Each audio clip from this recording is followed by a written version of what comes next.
Hello. അപ്പൊ നമ്മള് ലോകത്തിന്റെ നെറുകയിൽ എന്ന് പറയുന്ന ചാപ്റ്റർ ആയിരുന്നു പഠിച്ചുകൊണ്ടിരുന്നത്.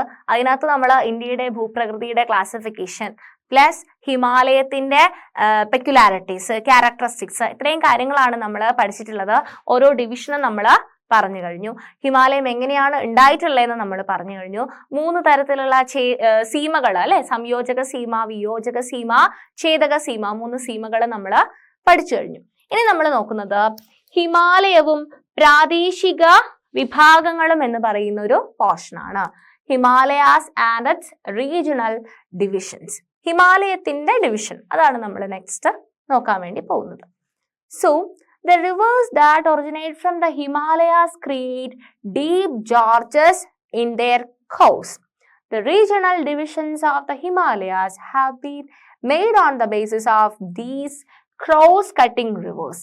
The regional divisions of Himalayas 3 ആയിട്ടാണ് നമുക്ക് നെക്സ്റ്റ് അത് പറയാം.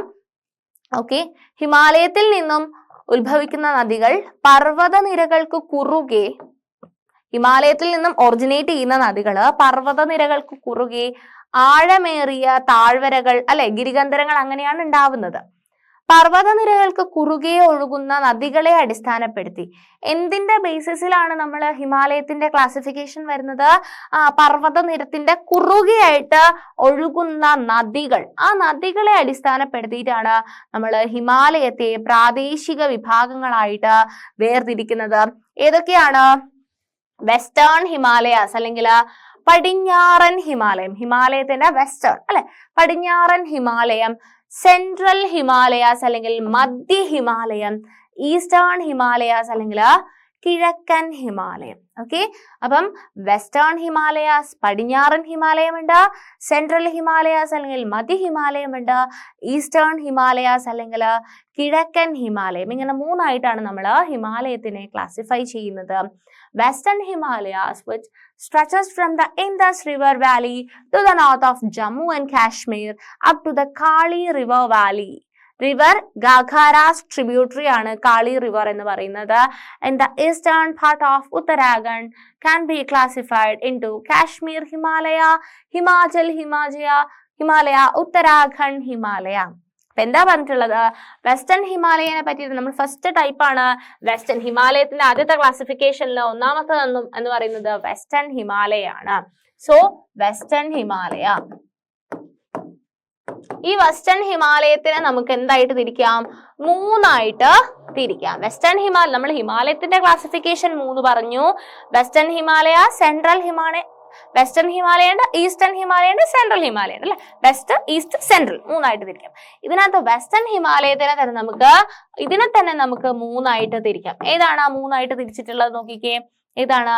കാശ്മീർ ഹിമാലയ ഉണ്ട്, ഹിമാചൽ ഹിമാലയ ഉണ്ട്, ഉത്തരാഖണ്ഡ് ഹിമാലയ ഉണ്ട്. സോ വെസ്റ്റേൺ ഹിമാലയത്തിന് കാശ്മീർ ഹിമാലയ ഉണ്ട്, ഹിമാചൽ ഹിമാലയ ഉണ്ട് ആൻഡ് ഉത്തരാഖണ്ഡ് ഹിമാലയ ഉണ്ട് അല്ലെ. ഉത്തരാഖണ്ഡ് ഹിമാലയ, ഇങ്ങനെ 3 ആയിട്ട് നമുക്ക് വെസ്റ്റേൺ ഹിമാലയാസിനെ ക്ലാസിഫൈ ചെയ്യാൻ പറ്റും. Western Himalayas which stretches from, എവിടെയാണ് വെസ്റ്റേൺ ഹിമാലയസിന്റെ പൊസിഷൻ വരുന്നത്? From the Indus river valley to the north of Jammu and Kashmir up to the Kali river valley അല്ലെ. North of Jammu and Kashmir എന്ന് എവിടെ വരെ? കാളി റിവർ. കാളി റിവർ എന്ന് പറയുന്നത് ഗഘാര എന്ന് പറയുന്ന റിവറിന്റെ ട്രിബ്യൂട്ടറി ആണ്. In the eastern part of Uttarakhand can be classified into 3: Kashmir Himalaya, Himachal Himalaya, Uttarakhand Himalaya. ഇങ്ങനെ 3 ആയിട്ട് നമുക്ക് ക്ലാസിഫൈ ചെയ്യാം. കാശ്മീർ ഹിമാലയ, അതിനകത്ത് ഫസ്റ്റ് വൺ ആണ് കാശ്മീർ ഹിമാലയം അല്ലെ. കാശ്മീർ ഹിമാലയ വിച്ച് എക്സ്റ്റെൻസ്, ആ പേര് കേൾക്കുമ്പോൾ തന്നെ അറിയാം അല്ലെ, എവിടെയാണ് എക്സ്റ്റെൻഡ് ചെയ്തിട്ടുള്ളത്? ജമ്മു ആൻഡ് കാശ്മീരിലും അതുപോലെ തന്നെ ലഡാക്കിലും. ഓക്കെ, കാശ്മീർ ഹിമാലയന്റെ ലൊക്കേഷൻ ആണ് Jammu and Kashmir plus Ladakh. Okay, Kashmir Himalaya which extends over nearly, എത്രയുണ്ട് അതിന്റെ ഒരു വിസ്തീർണം എന്ന് പറയുന്നത്? 3.5 lakh square kilometer. Okay, 3.5 lakh square kilometer in Jammu and Kashmir, and Ladakh region is roughly 700 kilometer long and 500 kilometer wide.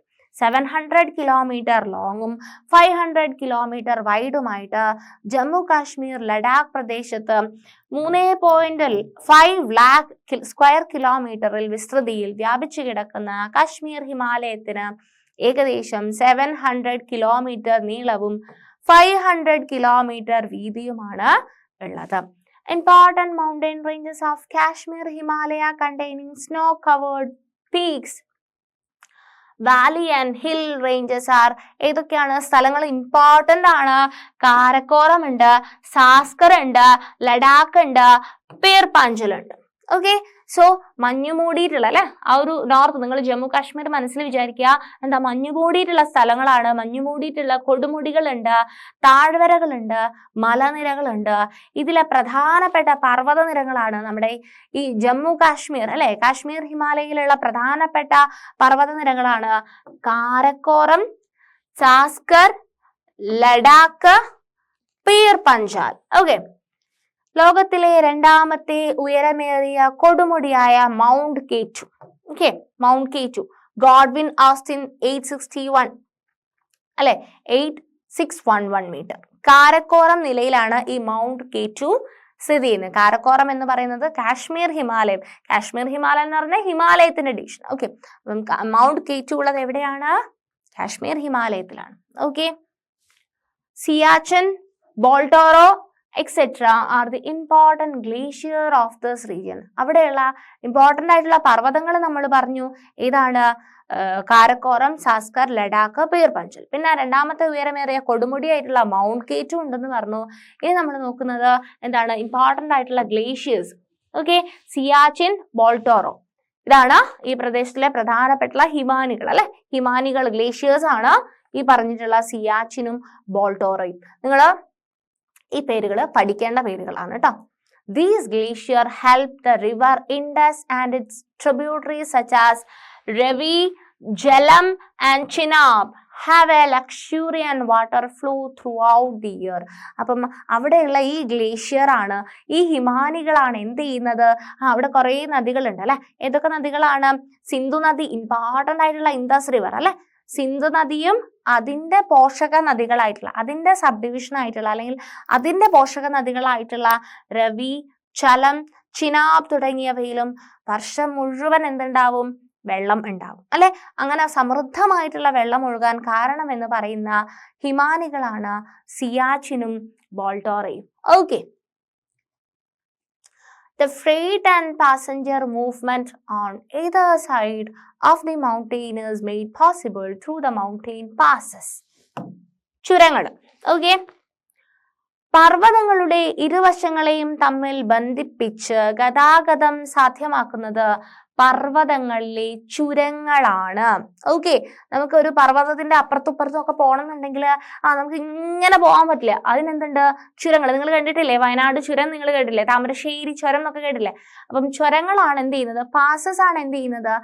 പർവ്വതത്തിലെ ഇരുവശത്തിലെയും തമ്മിൽ ബന്ധിപ്പിച്ചിട്ട് ഗതാഗതം സാധ്യമാക്കുന്നത് ആരാണ്? പാസസ് ആണ്.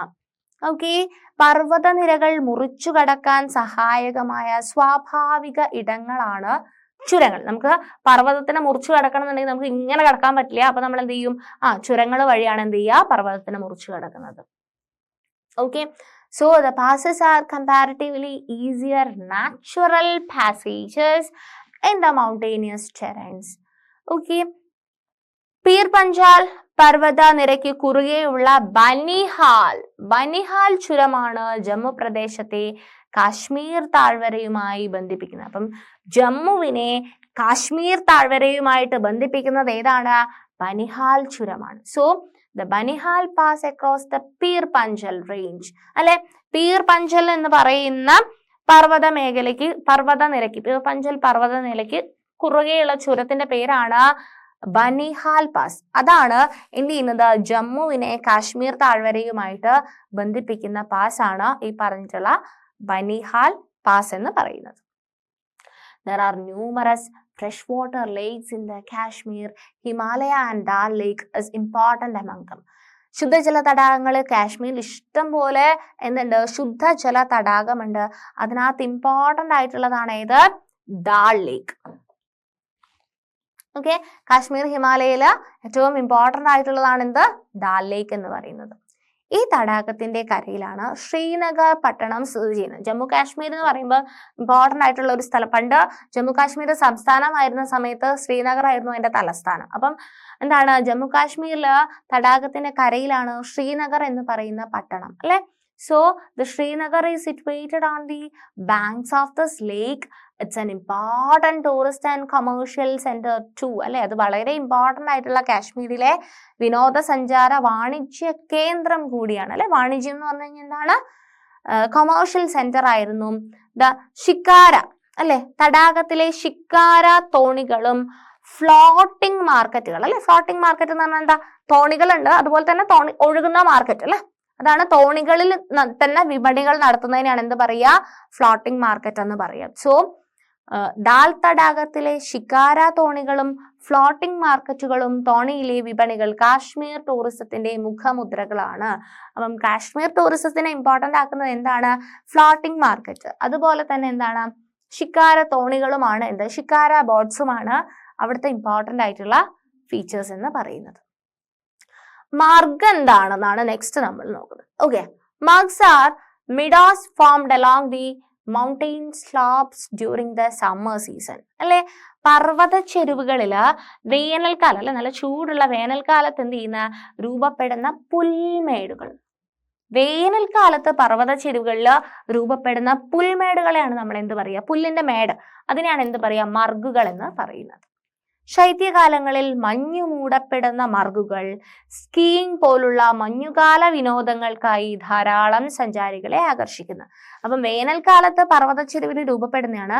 മഞ്ഞാവുന്ന സമയത്ത് എന്താ ചെയ്യുന്നത്? ഇത് മഞ്ഞുകാലത്ത് ഈ മഞ്ഞാല് മൂടപ്പെടും. അത് ഒരുപാട് സ്കീയിങ് പോലുള്ള മഞ്ഞുകാല വിനോദങ്ങൾക്കായി ധാരാളം സഞ്ചാരികളെ ആകർഷിക്കുന്നുണ്ട്. സോൺമർഗ്, ഗുൽമർഗ്, മർഗുകളുടെ എക്സാമ്പിൾസ് ആണ് സോൺ, ഗുൽ, അല്ലെ? സോൺമർഗ്, ഗുൽമർഗ് എന്നിവ ഇവയിൽ ചിലതാണ്. Okay, as these margs get covered under snow during winter, അല്ലെ, വിന്റർ സീസണിൽ സ്നോ കവർ ചെയ്യും. Region attracts tourists for winter games such as ski. Sonmarg and Gulmarg are examples, അല്ലെ? എക്സാമ്പിൾ, മർഗിന്റെ എക്സാമ്പിൾ ആണ്. ഓക്കെ, അപ്പൊ നമ്മൾ ഇത്രയും നേരം പറഞ്ഞിട്ടുണ്ടായിരുന്നത് കാശ്മീർ ഹിമാലയത്തിനെ പറ്റിയിട്ടാണ്. നെക്സ്റ്റ് രണ്ടാമത്തെ ടൈപ്പാണ് ഏതാണ്? കാശ്മീർ കഴിഞ്ഞു, ഹിമാചൽ ഹിമാലയ. ഓക്കെ, ഹിമാചൽ ഹിമാലയ, കാശ്മീർ ഹിമാലയ കഴിഞ്ഞു, ഹിമാചൽ ഹിമാലയ എത്തി. Major share of Himachal Himalaya is the state of Himachal Pradesh. നമ്മൾ ഹിമാചൽ ഹിമാലയ എന്ന് പറയാൻ തന്നെ കാരണം എന്താണ്? അത് കൂടുതലായിട്ടും ഹിമാചൽ പ്രദേശ് എന്ന് പറയുന്ന സ്റ്റേറ്റിന്റെ അറിയില്ലേ നിങ്ങൾക്ക്? ആ ഹിമാചൽ പ്രദേശിലാണ് ഈ ഹിമാചൽ ഹിമാലയയുടെ കൂടുതൽ പോർഷനും കിടക്കുന്നത്. പ്രധാനമായും ഹിമാചൽ പ്രദേശ് സംസ്ഥാനം ഉൾപ്പെടുന്ന ഹിമാലയ ഭാഗമാണ് ഹിമാചൽ ഹിമാലയം. ഈ പർവ്വത പ്രദേശത്തെ പ്രധാന നദികളാണ് ചിനാബ്, രവി, ബിയാസ് എന്നിവ. ഓക്കെ, അവിടെയുള്ള പ്രധാനപ്പെട്ട നദികളാണ് ഏതാണ്? ചിനാബ് ഉണ്ട്, രവി ഉണ്ട്, ബിയാസ് ഉണ്ട്. Chenab, Ravi and Beas are the important reverse in these mountainous region. Okay, ഈ പ്രദേശത്തെ പർവ്വത നിരകളാണ് ധൗളാധർ, പിർ പഞ്ചൽ എന്നിവ. അവിടുത്തെ പർവ്വത നിരയാണ് Dhauladhar. Dhauladhar and Pir Panjal are the mountain ranges in this region. Several freshwater lakes like Chandratal and Surajtal are found in these mountain ranges. അവിടെ പർവ്വത ഭാഗങ്ങളിൽ അനേകം ശുദ്ധജലങ്ങൾ കാണാൻ പറ്റും. അതിനകത്ത് ഇമ്പോർട്ടന്റ് ആയിട്ടുള്ള ചന്ദ്രതാല്, സൂരജ്താൽ എന്നിവ ഇവയിൽ ചിലതാണ്. ഹിമാചൽ പ്രദേശിനെ ലഡാക്കുമായി ബന്ധിപ്പിക്കുന്ന ബാരാലച്ചാല ചുരം, അതൊരു എന്താണ്? പാസാണ്, ഒരു ചുരമാണ്. എന്ത്? ബാരാലച്ചാല. ഓക്കെ, ആ ചുരം അത് എവിടെ കണക്ട് ചെയ്യുന്നതാണ്? ഹിമാചൽ പ്രദേശിനെ ലഡാക്കുമായിട്ട് കണക്ട് ചെയ്യുന്ന ചുരത്തിനെയാണ് ബാരാലച്ചാല ചുരം എന്ന് പറയുന്നത്. അതുപോലെ തന്നെ കുളു താഴ്വരയെ ലാഹുൽ, സ്പീതി എന്നീ താഴ്വരകളുമായി ബന്ധിപ്പിക്കുന്ന റോഹ്താങ് ചുരവുമാണ് ഹിമാചൽ പ്രദേശിലെ പ്രധാന ചുരങ്ങൾ എന്ന് പറയുന്നത്. അപ്പം Baralachala Pass that connects Himachal Pradesh with Ladakh, and Rohtang Pass that connect Kulu Valley with Lahul and Spiti valleys are the important passes in Himachal Himalaya. അപ്പൊ നിങ്ങളെ ചുരങ്ങളെ പേര് മസ്റ്റായിട്ട് ഓർത്തു വെക്കുക. ഏതൊക്കെയാണ് ചുരങ്ങള്? ബാരാലച്ചാലായും റോഹ്താങ് പാസ്. അപ്പൊ നിങ്ങൾ ഒരു ഹെഡിങ് ഇടുക, അതിന്റെ താഴെ വരുന്ന ഇമ്പോർട്ടന്റ് പേരുകൾ നിങ്ങൾ എഴുതി വെക്കുക. Okay. Beautiful valleys such as Kulu, Kangra and Lahul and tourist centers such as Shimla and Manali attract numerous tourists. അല്ലെ, ഈ കുളു നിങ്ങൾ കേട്ടില്ലേ? കുളു മണാലി എന്നൊക്കെ കേട്ടിട്ടില്ലേ? സോ കുളു, കംഗ്ര, അതാണ് കുളു. ആ കുളു ആണ് കുളു, കംഗ്ര, ലാഹുൽ തുടങ്ങിയ മനോഹരമായ താഴ്വരകളും സുഖവാസ കേന്ദ്രങ്ങളായ ഷിംല, മണാലി എന്നിവയും. അപ്പം കുളു എന്ന് പറയുന്നത് താഴ്വരയാണ്, മണാലി എന്ന് പറയുന്നത് എന്താണ്? സുഖവാസ കേന്ദ്രമാണ്. ഓക്കെ. ഷിംല, മണാലി എന്നിവയും വിനോദസഞ്ചാരികളെ ആകർഷിക്കുന്ന ഇടങ്ങളാണ്. ശൈത്യവും മഞ്ഞുവീഴ്ചയും അനുഭവപ്പെടുന്ന ഈ പ്രദേശങ്ങളിൽ പലയിടങ്ങളിലായി ചൂടുനീരുറവകൾ കാണപ്പെടുന്നുണ്ട്. അവിടെ ഭയങ്കര തണുപ്പായിരിക്കും, മഞ്ഞിങ്ങനെ വീഴുന്നുണ്ടാവും. പക്ഷെ ചില സ്ഥലങ്ങളിൽ എന്തുമുണ്ട്? ചൂടുനീരുറവകൾ ഉണ്ട്. നിങ്ങൾക്കറിയോ എന്താ ചൂടുനീരുറവകൾ അല്ലെങ്കിൽ ഹോട്ട് സ്പ്രിങ്സ് എന്ന് പറഞ്ഞു കഴിഞ്ഞാൽ? In the cases where snowfall and mild winters are experienced, hot springs can also be seen at few places. ചില സ്ഥലത്ത് ഹോട്ട് സ്പ്രിങ്സ് ചൂടുനീരുറവ ഉണ്ടാവും. അപ്പൊ എന്താ ചൂടുനീരുറവ എന്ന് നമുക്ക് നോക്കാം. So how are hot springs are formed?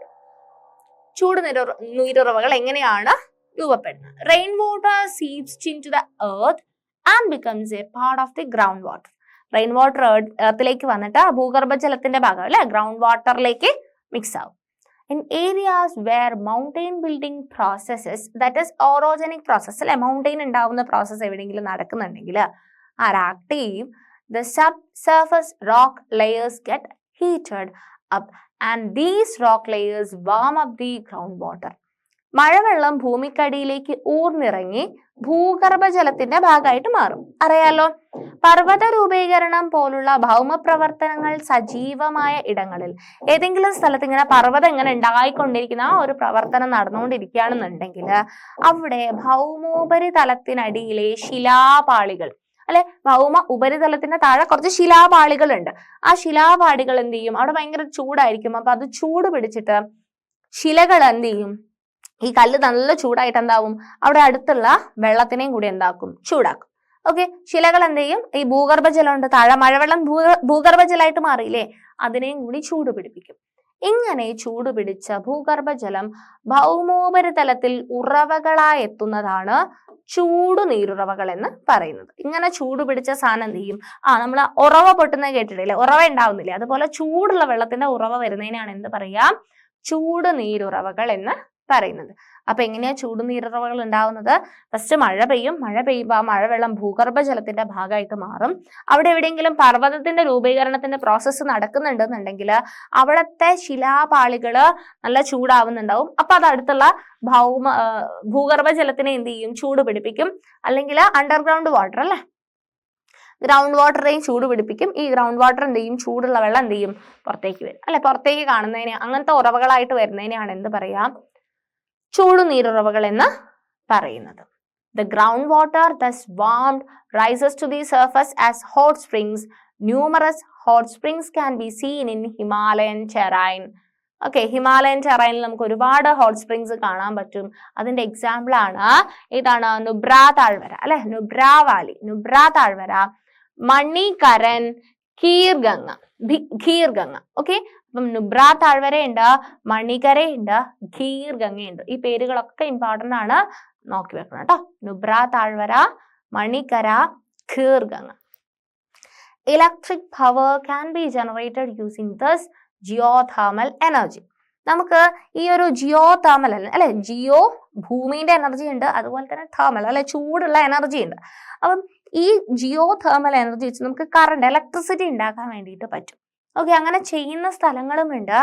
Such geothermal power plant is functioning at Manikaran hot spring അല്ലെ. മണികരൻ നമ്മളിപ്പോ ഹോട്ട് സ്പ്രിങ്ങിന്റെ എക്സാമ്പിൾ പഠിച്ചു അല്ലെ.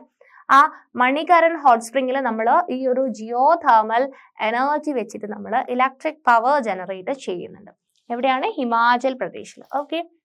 സോ ചൂട് നീരുറവകളിൽ നിന്നുമുള്ള ഭൗമ താപോർജം ഉപയോഗിച്ച് എന്ന് പറഞ്ഞു കഴിഞ്ഞാൽ ജിയോ തെർമൽ എനർജിനെയാണ് ഭൗമ താപോർജം എന്ന് പറയുന്നത്.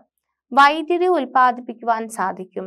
ഹിമാചൽ പ്രദേശിലെ മണികരൺ ചൂട് നീരുറവയിൽ നിന്നും അത്തരത്തില് വൈദ്യുതി ഉൽപ്പാദിപ്പിക്കുന്നുണ്ട്. ഓക്കെ, നമ്മൾ ഫസ്റ്റത്തെ ടൈപ്പ് പഠിച്ചു, ഹിമാചൽ അല്ലെ, ഹിമാലയത്തിന്റെ ടൈപ്പ് പഠിച്ചു. ഇനി രണ്ടാമത്തെ ടൈപ്പാണ് നമ്മൾ ഉത്തരാഖണ്ഡ്. മൂന്നാമത്തെ ടൈപ്പാണ് കാശ്മീർ ഹിമാലയം പഠിച്ചു, ഹിമാചൽ ഹിമാലയം പഠിച്ചു. മൂന്നാമത്തേതാണ് ഉത്തരാഖണ്ഡ് ഹിമാലയം. ഓക്കെ, ഹിമാലയത്തിന്റെ ടൈപ്പ് നമ്മൾ ഫസ്റ്റ് സ്ലൈഡ് നിങ്ങൾ ഓർമ്മയില്ലേ? ടൈപ്പ് പറയുന്ന 3 ടൈപ്പായിട്ട് നമ്മൾ ഫസ്റ്റ് 1 ക്ലാസിഫൈ ചെയ്തിട്ടുണ്ടായിരുന്നു. ഓക്കെ, വെസ്റ്റേൺ ഹിമാലയനെ നമ്മൾ പടിഞ്ഞാറൻ ഹിമാലയത്തിനെ കാശ്മീർ ഹിമാലയം നമ്മൾ പഠിച്ചു. ഹിമാചൽ ഹിമാലയം നമ്മൾ ചൂട് നീരുറവ വെച്ചിട്ട് നിർത്തി പഠിച്ചു കഴിഞ്ഞു.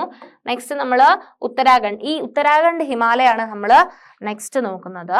ഉത്തരാഖണ്ഡ് ഹിമാലയം. ഓക്കെ,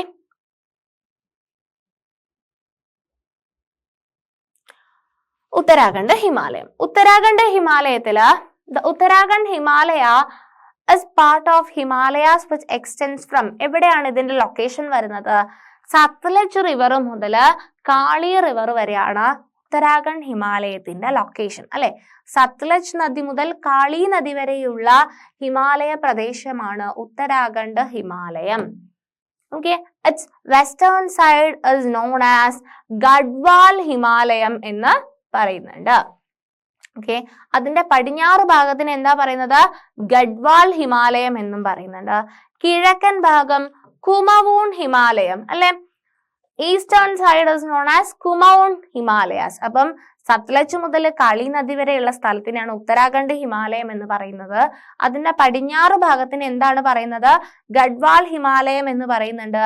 അതുപോലെ തന്നെ കിഴക്കൻ ഭാഗത്തിന് കുമവൂൺ ഹിമാലയം എന്നും പറയുന്നുണ്ട്. Okay, several high peaks such as Nanda Devi, Kamet, Badrinath, Kedarnath തുടങ്ങി ഉയരമേറിയ കൊടുമുടികൾ ഉത്തരാഖണ്ഡ് ഹിമാലയത്തിൽ സ്ഥിതി ചെയ്യുന്നു. ഓക്കെ, ഈ ഉത്തരാഖണ്ഡ് ഹിമാലയത്തില് നല്ല ഹൈറ്റ് ഉള്ള കുറെ കൊടുമുടികൾ നിങ്ങൾ ബദ്രീനാഥ് എന്ന് പറയുന്നൊക്കെ കേട്ടിട്ടില്ലേ? സോ നന്ദാദേവി, കാമറ്റ്, ബദ്രീനാഥ്, കേദാർനാഥ് തുടങ്ങിയ ഉയരമേറിയ കൊടുമുടികൾ ഉത്തരാഖണ്ഡ് ഹിമാലയത്തിൽ സ്ഥിതി ചെയ്യുന്നുണ്ട്. So, Nanda Devi, Kamet, Badrinath, Kedarnath, etc. are situated in Uttarakhand Himalaya. The Gangotri and Yamunotri glaciers from where the rivers Ganga and Yamuna originate and freshwater lakes such as Nainital and Bhimtal are also situated in this region. അപ്പം ഇവിടെ ഈ പറഞ്ഞിരിക്കുന്ന കൊടുമുടികളെല്ലാം ഉണ്ട് അല്ലെ. നന്ദാദേവി, കാമറ്റ്, ബദ്രീനാഥ്, കേദാർനാഥ് ഈ കൊടുമുടികളെല്ലാം ഉണ്ട്. അതുപോലെ തന്നെ ഗംഗ, യമുന എന്നീ നദികൾ ഉത്ഭവിക്കുന്ന സ്ഥലം ഗ്ലേഷ്യർ ഉണ്ട്. ഏതാ? ഗംഗോത്രി, യമുനോത്രി ഒക്കെയാണ്. അതുമുള്ളത് ഈ ഉത്തരാഖണ്ഡ് ഹിമാലയയിലാണ്. അതുപോലെ തന്നെ നൈനിറ്റാൾ, ഭീംതാൾ തുടങ്ങിയ ശുദ്ധജല തടാകങ്ങൾ അല്ലെ, എന്താ ഫ്രഷ് വാട്ടർ ലേക്സും എവിടെയാണുള്ളത്? ഈ ഉത്തരാഖണ്ഡ് ഹിമാലയാസിലാണ് ലൊക്കേറ്റ് ചെയ്തിട്ടുള്ളത്. Okay, flat valleys seen in between the lesser Himalayas and Shivalik hill ranges are dunes. അപ്പൊ എന്താണ് ഡൂണുകൾ എന്ന് പറയുന്നത്? ഓക്കെ, ഡൂൺ എന്ന് പറഞ്ഞു കഴിഞ്ഞാൽ എന്താണ്? ഫ്ലാറ്റ് ആയിട്ടുള്ള വാലീസ് അല്ലെ. ലെസർ ഹിമാലയത്തിനും സിവാലിക് മലനിരകൾക്കും ഇടയിൽ കാണപ്പെടുന്ന നിരപ്പായ താഴ്വര. ഓക്കെ, നിരപ്പായിട്ടുള്ള പ്ലെയിൻ ആയിട്ടുള്ള താഴ്വരേനെയാണ് എന്ത് പറയുക? ഡൂൺ എന്ന് പറയുന്നത്, ഡൂണുകൾ എന്ന് പറയുന്നത്. ഉത്തരാഖണ്ഡ് സംസ്ഥാനത്തിലെ ഡെറാഡൂൺ അല്ലെങ്കിൽ ഡെറാഡൂൺ എന്നൊക്കെ പറയും. ഡെറാഡൂൺ എന്താണ്? ഇതിന്റെ പ്രസിദ്ധമായിട്ടുള്ള ഒരു എക്സാമ്പിൾ ആണ്. So Dehradun in Uttarakhand state is famous among this. Alpine summer meadows along the higher altitude mountain slopes of this region are called Bagyals. The Bagyals, when get buried under snow during winter, is made use for winter tourism in many areas. Dayara Bugyal, Gausan Bugyal എന്നൊക്കെ പറയുന്നത്. അപ്പം എന്താണ് ബുഗ്യാൽ എന്ന് പറഞ്ഞു കഴിഞ്ഞാൽ എന്താണ്? ഉയർന്ന പർവ്വത ചെരുവുകളിൽ കാണപ്പെടുന്ന വേനൽക്കാല പുൽമേടുകളെയാണ് എന്ത് പറയാ? ബുഗ്യാൽ എന്ന് പറയുന്നത് അല്ലെ. ഉയർന്ന പർവ്വത ചെരുവുകളിൽ കാണുന്ന വേനൽക്കാലത്തുള്ള പുൽമേടിനെയാണ് എന്ത് പറയാ? ബുഗ്യാൽ എന്ന് പറയാ. ശൈത്യകാലത്ത് മഞ്ഞിനടിയിലാകുന്ന ബുഗ്യാലുകൾ പലയിടത്തും വിനോദസഞ്ചാരത്തിനായിട്ട് പ്രയോജനപ്പെടുത്തുന്നുണ്ട്. നല്ല തണുപ്പുള്ള സമയത്ത് ഇത് എന്തായി പോവും? മഞ്ഞിനടിയിലായി പോവും. അത് ചില സ്ഥലത്ത് എന്ത് ചെയ്യുന്നുണ്ട്? വിനോദസഞ്ചാരത്തിനായിട്ട് പ്രയോജനപ്പെടുത്തുന്നുണ്ട്. ഡയാറ ബുഗ്യാൽ, ഗോർസോൺ ബുഗ്യാൽ എന്ന് പറയുന്നൊക്കെ ഇതിന്റെ എക്സാമ്പിൾ ആണ്. സോ ഇത്രയും കാര്യങ്ങളാണ് നമുക്ക് ഈ ഒരു സെഷനിൽ ഡിസ്കസ് ചെയ്യാനുണ്ടായിരുന്നത്. ഓക്കെ, അപ്പം നമ്മള് ബാക്കി കാര്യങ്ങൾ എന്തൊക്കെ കാര്യങ്ങളാണ് നമ്മൾ ഈ ഒരു സെഷനിൽ മെയിൻ ആയിട്ട് ഹിമാലയത്തിന്റെ ക്ലാസിഫിക്കേഷൻ ആയിരുന്നു അല്ലെ. Western Himalaya, central Himalaya, eastern Himalayas. അതിനകത്ത് വെസ്റ്റേൺ ഹിമാലയാണ് നമ്മൾ പറഞ്ഞുകൊണ്ടിരുന്നത്. കാശ്മീർ ഹിമാലയം ഉണ്ട്, ഹിമാചൽ ഹിമാലയം ഉണ്ട്, ഉത്തരാഖണ്ഡ് ഹിമാലയ ഉണ്ട്. 3 ടൈപ്പ് ഹിമാലയാസ് ഉണ്ടായിരുന്നു. ഓക്കെ, സോ ഇത്രയും കാര്യങ്ങളാണ്. നമുക്ക് ഇനി സെൻട്രൽ ഹിമാലയാസും ഈസ്റ്റേൺ ഹിമാലയാസും പഠിക്കാനുണ്ട്. നെക്സ്റ്റ് നമുക്ക് വേറൊരു സെഷനിൽ ഡിസ്കസ് ചെയ്യാം. Thank you.